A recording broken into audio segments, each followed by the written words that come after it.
Yesterday, Nifty has fallen by 385 points to a level of 24,480.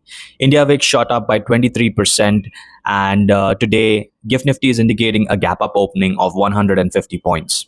The price action shows that the Indian stock market sentiment is currently down, and that this gap up is currently just a technical bounce. There was a news of Iranian intelligence sending word to US officials for ending the war, but US officials have denied any such negotiations. So until this is confirmed, things are still looking bad. Crude oil prices have reached $80 a barrel, which is a spike of 15% in just 1 week. Gold and silver remain stable as of now. FIIs have sold for a big quantity of 8,752 crores, and DIIs have bought for 12,068 crores.